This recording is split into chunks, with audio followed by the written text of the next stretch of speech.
Hi మామ, ఈరోజు బక్రీద్ పండుగని మా కంపెనీ వాళ్ళు 2 రోజులు సెలవు ఇచ్చారు మామ, ఇవాళ రేపు. సరేలే అని మా రూమ్లో అన్న మా ఇంటికి వెళ్దా అని చెప్పాడు. వాళ్ళు ఇల్లు ఎంత దూరం కాదు, మాకు 20 కిలోమీటర్లు. వెళ్ళేదారులు మా చింటూ బ్రోస్ కూడా ద్రవపడ్డారు మామ. సరే లేదా కొంచెం ముందలు రాగానే వాళ్ళ ఊర్లో చిన్న గవర్నమెంట్ స్కూల్ ఉందంట మామ. ఆ స్కూల్ చూడండి మా ఎంత బాగుందో. లోపల మొత్తం మామిడి చెట్లు ఉన్నాయని చెప్పాడు.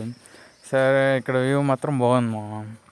మామిడి చెట్లు ఉన్నాయని వెళ్దాం బ్రో, మేము మామిడికాయలు కోసుకొని తింటా పోదాం అని చెప్పాడు. సరేలే అన్న వెళ్దాం అని చెప్పాను.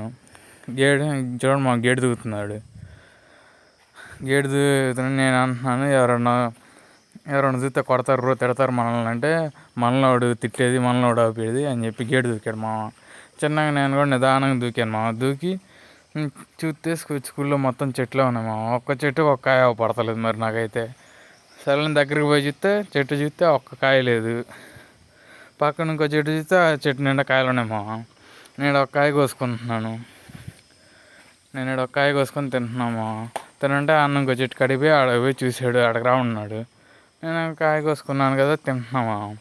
తింటే ఆ కాయ మాత్రం తెయ్యగా బాగుంది మా. నేను పిలిచాను రాడు తిందామని. అన్నం రాకుండా ఆడ ఉన్నది నా పక్కన ఉన్న చెట్టుకి సొత్తా అన్నాడు మా. ఇంకా నాకెందుకు నేను తిన్నామా. ఇంతే మా ఈ వీడియో. సి బాబాయ్ లెటా.